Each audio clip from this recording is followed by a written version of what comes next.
Hello everyone, welcome our channel L K Sherawat official. और मैं हूं आपका अपना दोस्त लोकेश शेरावत। तो आइए शुरू करते हैं आज के इस टॉपिक के बारे में। तो आज का जो हमारा टॉपिक है उसका नाम है वर्क प्रोसीजर फॉर कॉलम, यानी डिस्टिलेशन कॉलम में जब हम काम करते हैं तो उसका एक प्रोसीजर होता है जिसको हमें फॉलो करना होता है। एक तरीका होता है, एक सिस्टम होता है जिसके द्वारा हम काम करते हैं किसी भी डिस्टिलेशन कॉलम का शटडाउन या मेंटेनेंस के दौरान। तो आइए चलते हैं आज के टॉपिक पर। मैं ये नहीं कहता कि आप डिस्टिलेशन कॉलम का काम करें या फिर वेसल का काम करें या फिर हीट एक्सचेंजर का काम करें, चाहे कोई भी आप प्लांट के अंदर काम कर रहे हो। सबसे पहले एक चीज़ की ज़रूरत है, वह है गेट द परमिट। आपके पास परमिट होना चाहिए। अगर आपके पास अभी परमिट नहीं है तो फटाफट सबसे पहले आपको परमिट लेना पड़ेगा। बिना परमिट आप प्लांट के अंदर नहीं जाएंगे। सबसे पहले चीज़ हमने बताई कि आपके पास परमिट होना चाहिए। उसके बाद उससे रिलेटेड आपके पास ड्राइंग वगैरह होना चाहिए, यानी जिसमें ब्लाइंड लिस्ट वगैरह दिया हो वो हो तो बेटर है, आपके पास होने चाहिए। वैसे परमिट हैं तो आप प्लांट में जा सकते हैं, लेकिन प्लांट में जाने से पहले एक चीज़ आपको ध्यान रखना चाहिए कि आपके पास प्रॉपर पीपीज होना चाहिए। आपके पास सेफ्टी प्रिकॉशंस को ध्यान में रखते हुए जो भी पीपीज होती हैं वह सब पीपीज का यूज़ करना है। कि आपके पास परमिट होना चाहिए, उसे रिलेटेड ड्राइंग होनी चाहिए, लाइक ब्लाइंड लिस्ट वगैरह होनी चाहिए। साथ साथ आपके पास CTRA भी होना चाहिए, जिसे क्रिटिकल टास्क रिस्क असेसमेंट कहते हैं, ताकि जब भी आप काम कर रहे हैं तो आपको रिस्क के बारे में पता हो कि क्या क्या रिस्क हो सकती हैं इस काम में। इसके अलावा मैंने ये बताया कि आपके पास सेफ्टी प्रिकॉशंस होने चाहिए, सेफ्टी इक्विपमेंट आपको वियर करना जरूरी है। तो सबसे पहले हमारा जो काम है उसमें ब्लाइंड करना होता है। इनलेट और आउटलेट पाइप को एज पर ऑपरेशन ब्लाइंड लिस्ट, जो भी ऑपरेशन के द्वारा ब्लाइंड लिस्ट दिया जाता है उस तरीके से, उस सिस्टेमेटिक तरीके से। ऐसा नहीं है कि पहले हम कोई भी ब्लाइंड कर दें। जिस तरीके से ऑपरेशन ने सिस्टेमेटिक तरीके से बताया है उस तरीके से आपको बारी बारी से सारे इनलेट और आउटलेट को ब्लाइंड करना होता है। ब्लाइंड करने के बाद कॉलम के मेन वे को ओपन कर सकते हैं। जी हाँ, उसके बाद जैसे आपने मेन वे ओपन किया, ओपन करने के बाद आपको एग्जॉस्ट फैन फिक्स करना है या फिर इजेक्टर, जो भी वेंटिंग के लिए दिया जाता है, ताकि जो भी अंदर की गैसेज हैं वो इवैक्यूएट हो सके, बाहर निकल सके। उसके बाद जो आपका नेक्स्ट स्टेप है वह है गैस टेस्ट करना, इंश्योर करना कि ऑक्सीजन का जो लेवल है वह सेफ है। गैस टेस्ट करने की मेनली जो रेस्पॉन्सिबिलिटी होती है वो ऑपरेशन डिपार्टमेंट की होती है।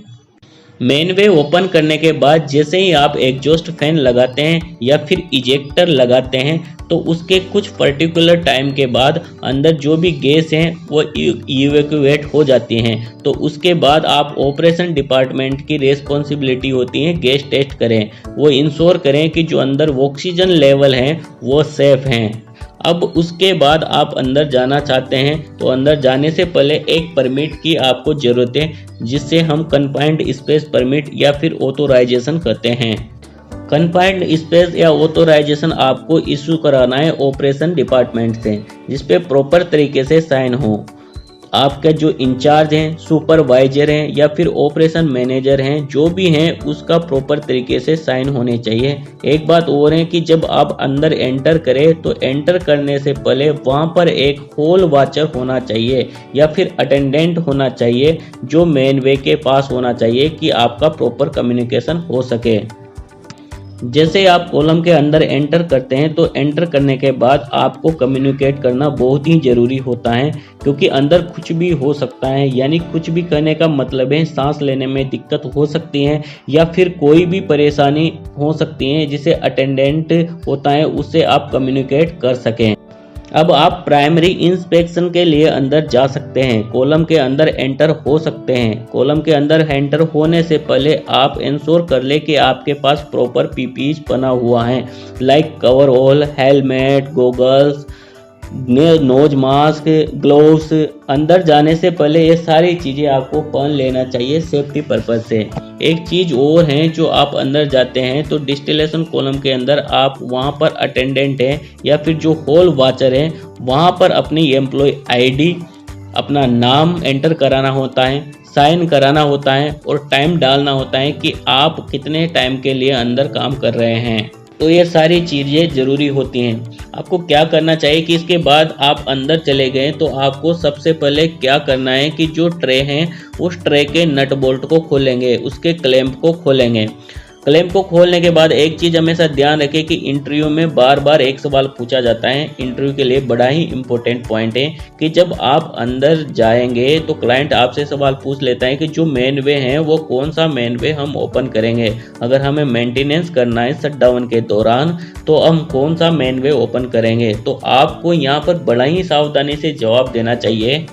आपको बताना चाहिए कि सर जब हम सबसे पहले टॉप का मेन वे ओपन करेंगे, यानी ऐसा कभी नहीं होता है कि हम नीचे जाएं तो नीचे का मेन वे को ओपन करें, हम नीचे से ऊपर जाते हैं, ऐसा कभी नहीं होता है। जब भी हम मेंटेनेंस के दौरान मेन वे ओपन करते हैं तो सबसे पहले ऊपर का मेन वे यानी जो सबसे टॉप का मेन वे है उसको ओपन किया जाता है।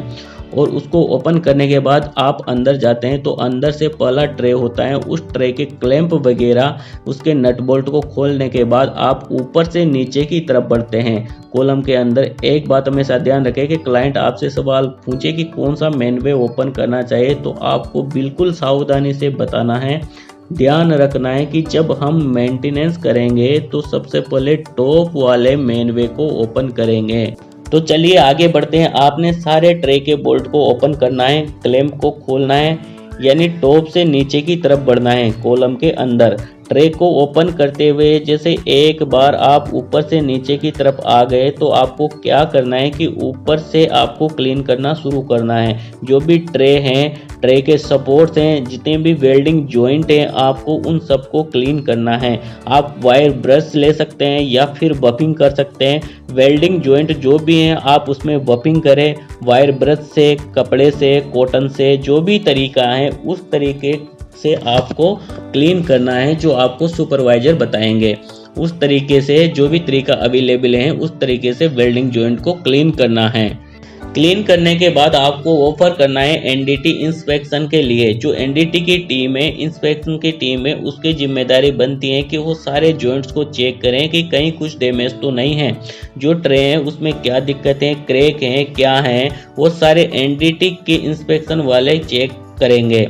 चेक करने के बाद अगर कुछ प्रॉब्लम्स होते हैं तो उस तरीके से उसको रिपेयर किया जाता है। यानी जो ट्रे हैं अंदर डैमेज हैं उसको रिपेयर हो सकता है। अगर रिपेयर नहीं हो सकता है तो उसको रिप्लेस कर दिया जाता है। रिप्लेस करने के बाद फिर से आपको कॉलम को इंस्पेक्शन के लिए ऑफर करना है। इंस्पेक्शन के बाद आपको एक चीज़ और ध्यान रखना है कि अगर आप डेमेस्टर पैड अवेलेबल हैं, कई बार किसी कॉलम में डेमेस्टर पेज होता भी है, किसी कॉलम में डेमेस्टर पैड अवेलेबल नहीं होता है। अगर डेमेस्टर पैड अवेलेबल हैं तो उसको क्लीन करना है, जैसे या एयर से क्लीन कर सकते हैं या स्टीम से क्लीन करें, जो भी तरीका है, या फिर केमिकल हैं से क्लीन करें। मतलब जो भी आपके पास अवेलेबल तरीका है उस तरीके से क्लीन करें। क्लीन करने के बाद चेक करें कि उसके नट बोल्ट हैं वो सही हैं, डैमेज तो नहीं है। अगर डैमेज है तो नट बोल्ट को चेंज कर दें। जो भी तरीका है डेमेस्टर पैड को क्लीन करने का उसको एज इट इज उसी तरीके से फिक्स कर दें। उसके बाद उसके अंदर डिस्ट्रीब्यूटर पाइप लगा होता है, राइजर होता है, उसको चेक कर लें कि डिस्ट्रीब्यूटर पाइप क्रैक तो नहीं है, ख़राब तो नहीं है। अगर कुछ प्रॉब्लम है उसमें क्रैक वगैरह है तो उसको भी चेंज कर दें। उसके साथ साथ आपको जो भी नोजल हैं बॉटम में या फिर साइड में जो नोजल वगैरह हैं उसको एक बार चेक करना है कहीं क्रैक तो नहीं है। तो अच्छी तरीके से सारी चीज़ को इंस्पेक्शन करने के बाद जब हर चीज़ इंस्पेक्शन हो गया हो, क्लियर हो गया हो, सब कुछ क्लियर करने के बाद ट्रे को अब फिक्स करना होता है। और फिक्स कैसे करेंगे, यहाँ पर दूसरा सवाल क्लाइंट का आता है कि मेन वे का बॉक्स अब हम कैसे करेंगे, अपवर्ड टू डाउनवर्ड या फिर डाउनवर्ड टू अपवर्ड। यहाँ पर बिल्कुल ध्यान से समझिएगा इस बात को, ये बहुत ही आसान तरीका है कि जब हम आप बॉक्सअप करेंगे तो कॉलम का, जब भी ट्रे का बॉक्सअप करेंगे, हम जब हमने ओपन किया है तो ऊपर से नीचे की तरफ गए थे, यानी फ्रॉम अपवर्ड टू डाउनवर्ड गए थे। लेकिन जब आप फिक्स करेंगे ट्रे को तो बॉक्सअप करने की बारी आएंगे, उस समय ट्रे का डाउनवर्ड टू अपवर्ड की तरफ जाते हैं। आपके सबसे पहले नीचे की ट्रे को फिक्स करना है, नीचे से उसके बाद ऊपर वाली ट्रे को फिक्स करना है, फाइनली सबसे टॉप वाली ट्रे को फिक्स करना रहता है। तो इस तरीके से इंस्पेक्शन करने के बाद जो भी ट्रे का मेन वे है उसको नीचे से बॉक्सअप करते हुए ऊपर की तरफ आएंगे। उसके बाद आप फाइनली इंस्पेक्शन के लिए एनडीटी टीम को ऑफर करें और फाइनली इंस्पेक्शन होने के बाद अगर सब कुछ सही है कॉलम का बॉक्सअप कर सकते हैं। आपको बॉक्सअप करने से पहले एक बात ध्यान रखना है कि आपके पास नया गैसकेट होना चाहिए, यानी बॉक्सअप करने से पहले गैसकेट के एरिया को बिल्कुल अच्छी तरीके से क्लीन कर लेना चाहिए, चाहे वायर ब्रश से क्लीन करना हो, कॉटन से क्लीन करना हो, जो भी तरीका है उस तरीके से क्लीन कर लेना चाहिए। उसके बाद प्रॉपर तरीके से बोल्ट को टाइट करें। ये काम इतना ख़त्म करने के बाद अब आपको वापस से क्या करना है कि जो भी आपने ब्लाइंड किया है उन सारे ब्लाइंड को एज पर ब्लाइंड लिस्ट आपको डी ब्लाइंड करना है, सीक्वेंस के हिसाब से डी ब्लाइंड करना है।